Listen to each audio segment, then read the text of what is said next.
Charlie.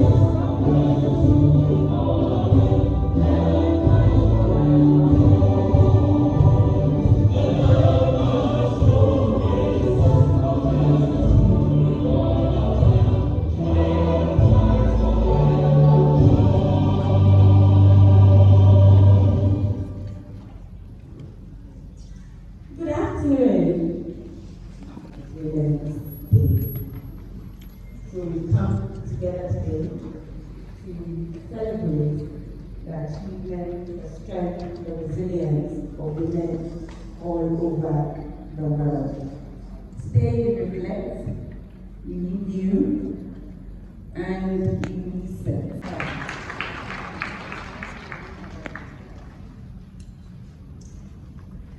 Now that we've done that, we can start. I would want us to start by centering or connecting our purpose to the higher purpose, the higher power, call it. And to help us do that, I will invite the Reverend Emmanuel Poco. He's the ordained minister of the Assemblies of Ghana. Sir, you are here. Thank you.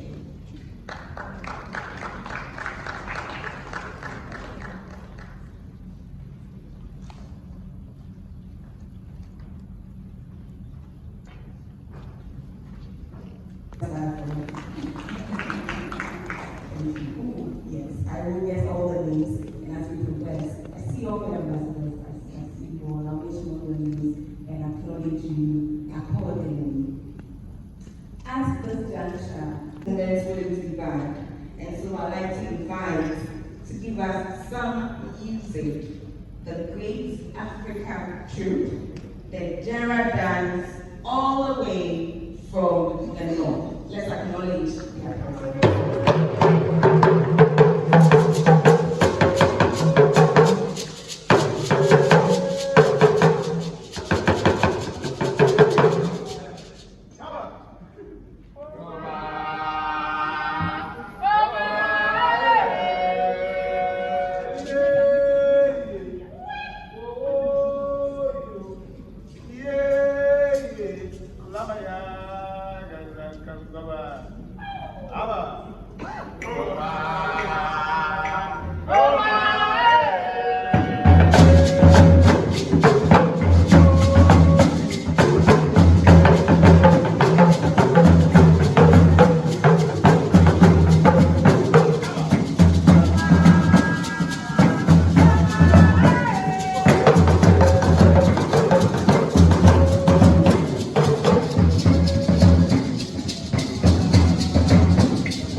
Vice President of the Republic of Ghana, and Keynote speaker, Her Excellency Professor Naana G.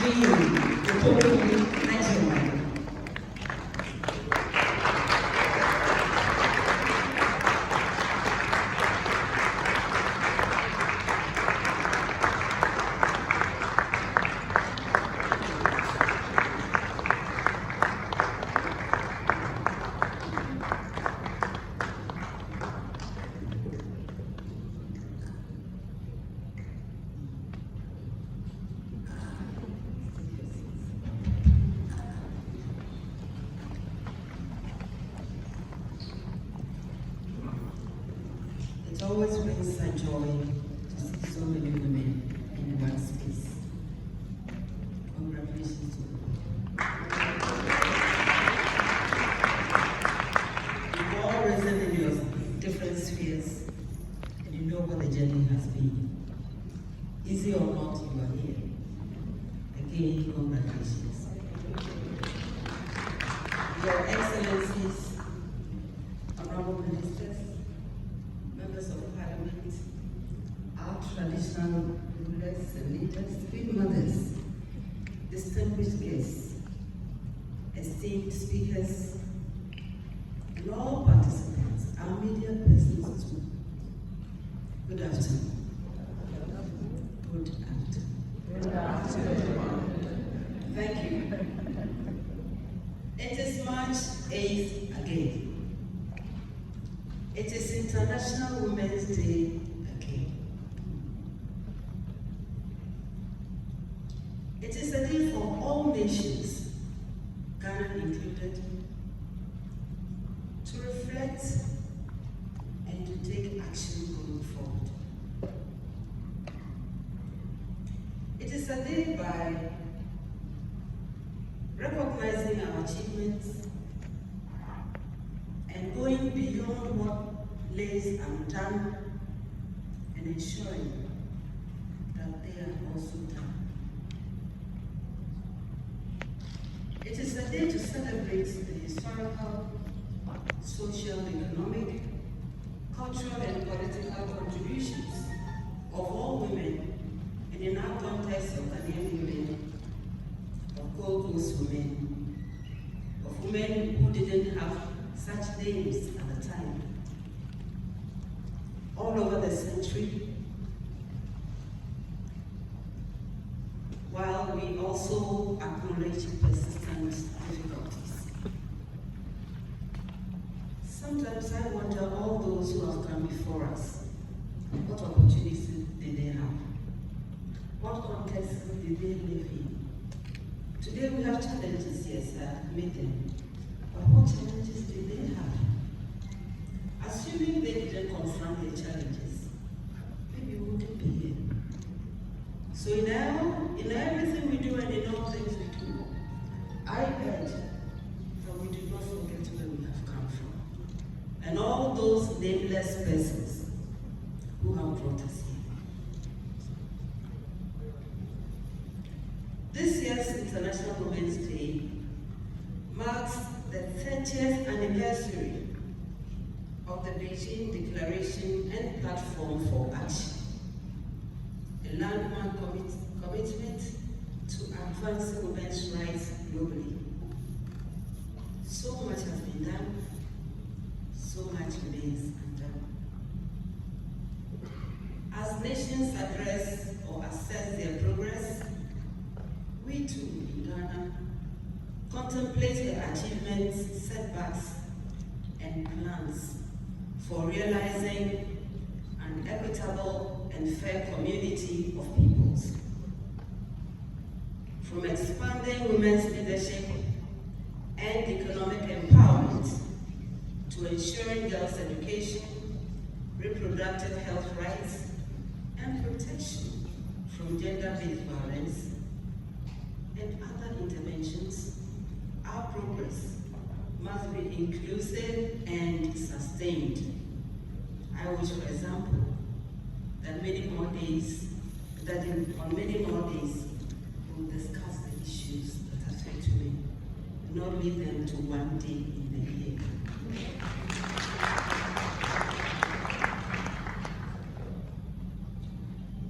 This milestone, the milestone we want to achieve as a country through an inclusive and sustained method, is highlighted by an intersectional, intergenerational women's dialogue, which aims at resetting the agenda for all of us, uplifting all Ghanaian girls and women, whether they are students, babies, parents, traders, farmers or fisherfolk, people in other professions, homemakers or rulers, regardless their backgrounds and abilities or disabilities.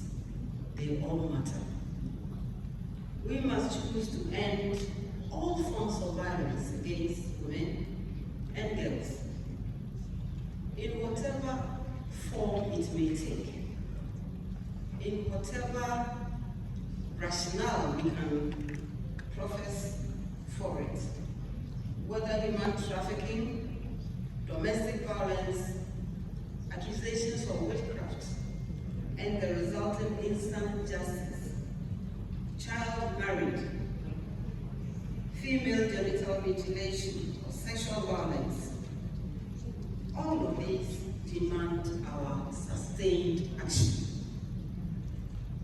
Beyond decrying these unhelpful practices, we must interrogate whether there is any reason to justify these and to see them as like incurable diseases in the space of men in their lives. We must try to tackle the problems at their roots.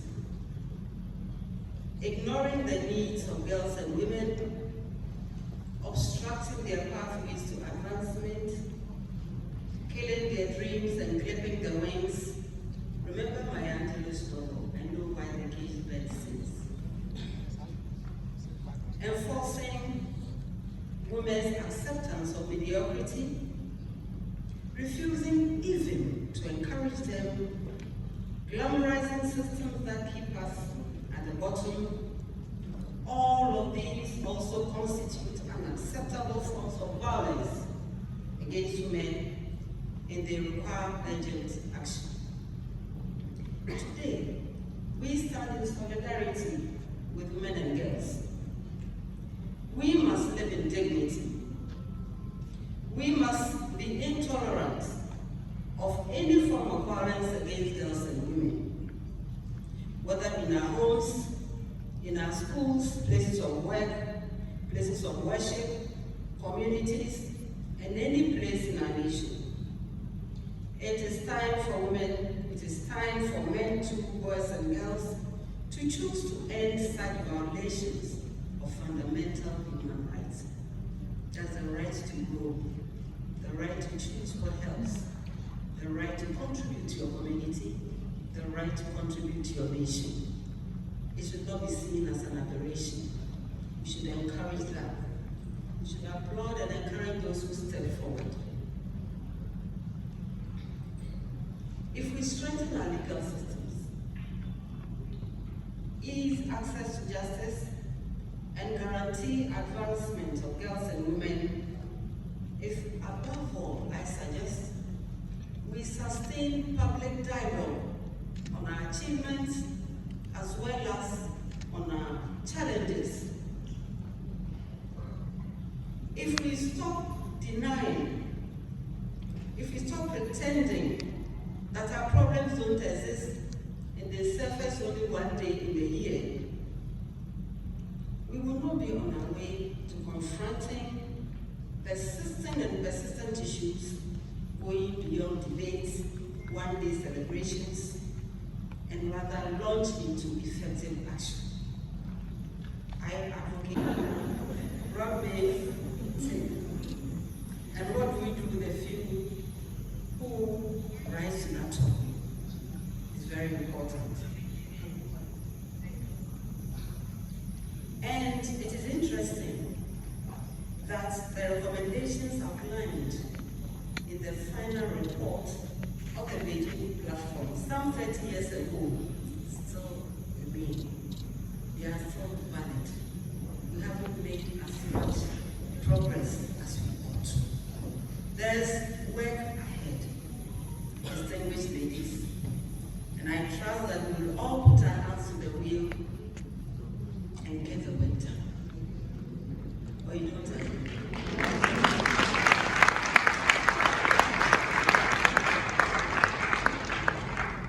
You know, there's a topic some of us can speak on forever, but we don't have forever. We have a few hours in the afternoon. Gender-sensitive pedagogy in schools and training facilities is an essential tool towards addressing the gaps in the training system and curbing the recurring problems of dropout rates among girls, for example. Now to think that the natural menstrual cycle of a girl poses a threat to her advancement in education is not acceptable. It was the government of the National Democratic Congress that sought to deal with this problem when I was privileged to serve as minister under the leadership of His Excellency John Dramani Mahama, our current president. I leave the public bashing I received for this initiative for another day. We have to meet more often than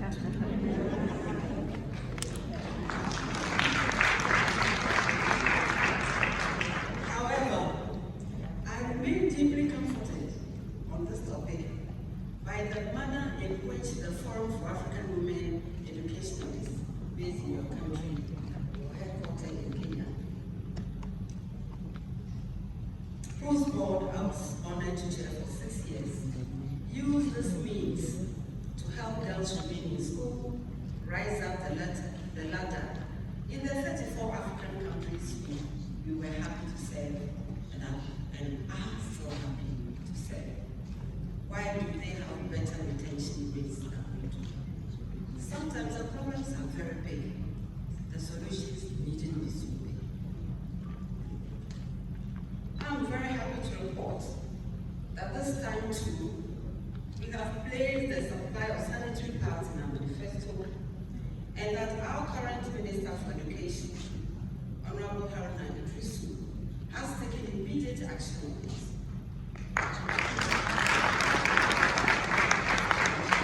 We must empower girls in different and concrete ways.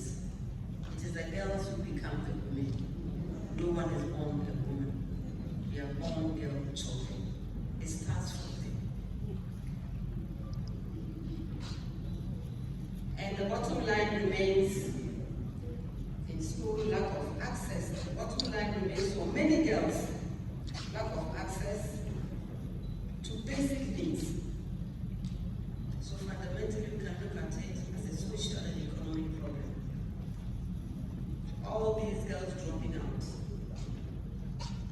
We need to do a study, as we started some time ago, about their backgrounds. You know that very few of us in this room have daughters who drop out. What do we have that we cannot share? Let us meet often and let's share strategies. Our government will do whatever is in its power to propel the well-being of girls and women by creating opportunities for advancement and self-fulfillment, regardless of anybody's background, ethnic group, religious affiliation, no matter what. All girls and women matter. And on my part, I pledge to work with all committed and like-minded persons, male and female, especially with the females, in pursuit of justice and the true liberation of all women. From injustice, from economic dependence, from deprivation, from intimidation, from marginalization, to many other obstacles. I will support my country's effort to eliminate violence in all its forms, not only physical, especially mental.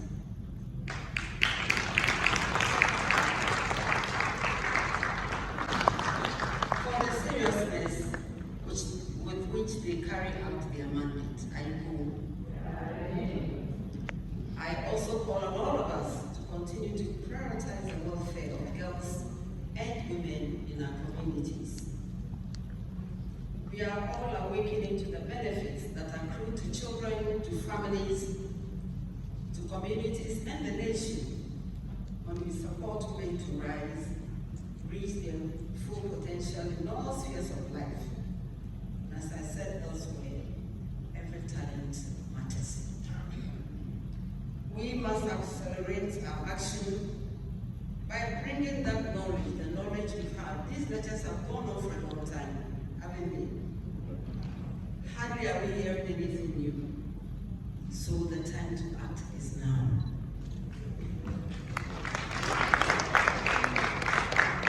I want to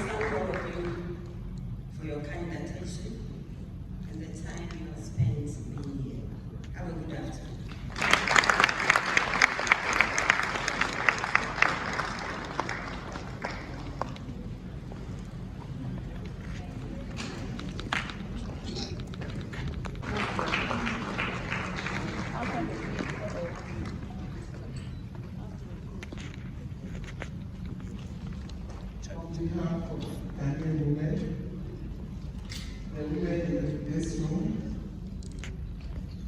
we want to wish you our first female vice president.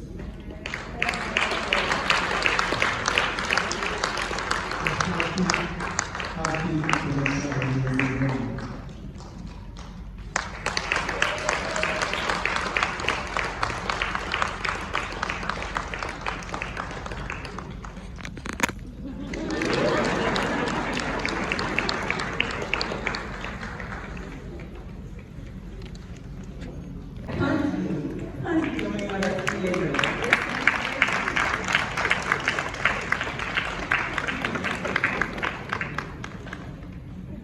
Your Excellency, thank you. Not just for being the test, but for your commitment to shape